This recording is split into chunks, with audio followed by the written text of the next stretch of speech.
Over the last few weeks, we've made some really nice strides in making fundamental improvements in the chicken yard. And I've been trying to make the time to do some more detailed videos about each of these different things, but the time hasn't presented itself, so I thought I would just do a quick overview of some of the aspects that are new coming into this winter that we feel good about, and some of the things that remain to be done.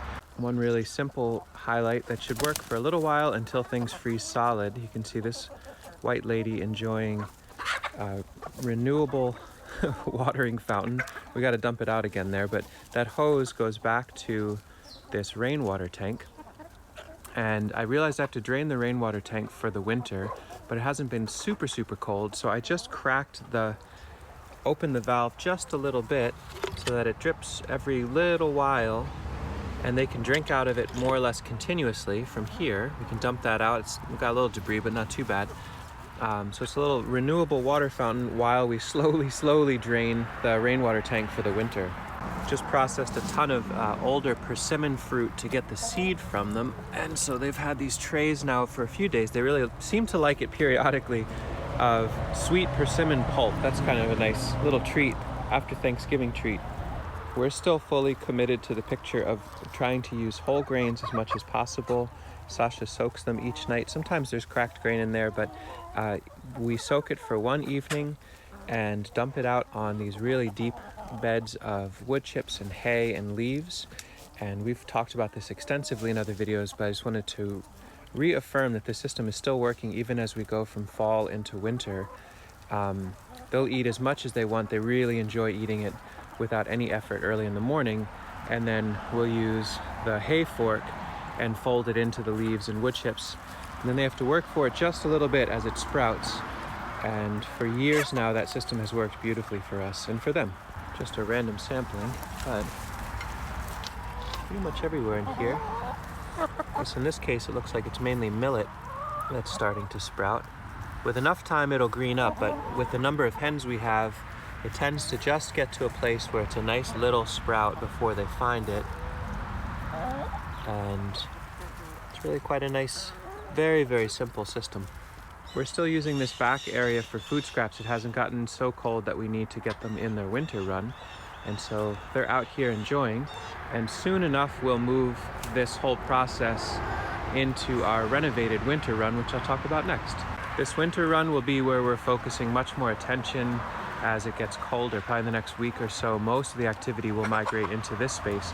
We made some really significant upgrades. If you've watched the channel for a while, you might see them.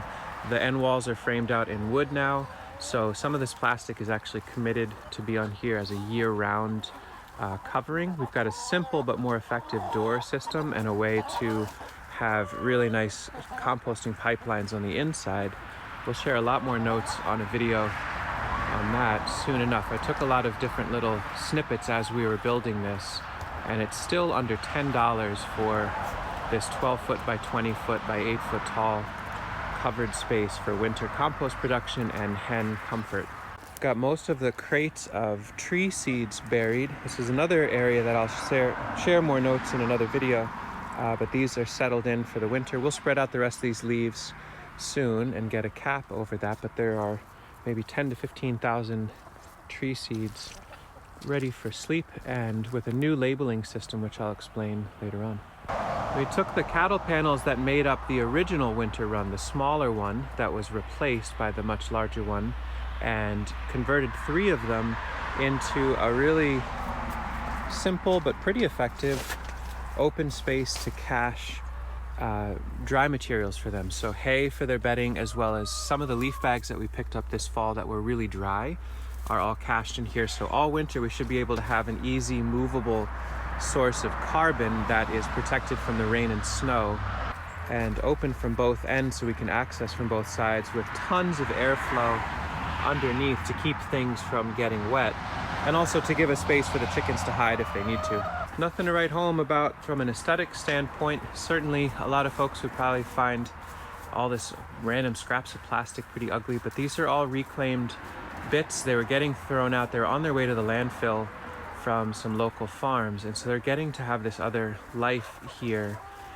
that will keep these hens extremely comfortable. If we get this right with the compost We get the battens on the sides done properly with the flaps of scrap plastic, which I'll explain more about the thinking behind that. If we get this buttoned up and we roll the doors shut at night, we should be able to keep this space extremely above freezing, even the coldest times of winter. And so that has such a deep value to us that it's worth whatever strange aesthetics the rest of it may have. Anyway, I should get some more plants together for folks that are coming by today. But for now, that is the very brief, maybe medium length update on how our chickens are doing. They all seem to be doing pretty darn nice overall, considering how old they are and how non-traditional a lot of this system is. And like I said, we'll share a lot more in some other videos on details around how the winter run came together, the little hoop house for dry materials, as well as our tree seed storage system. Those will all be their own separate videos. But for now, some chicken TV.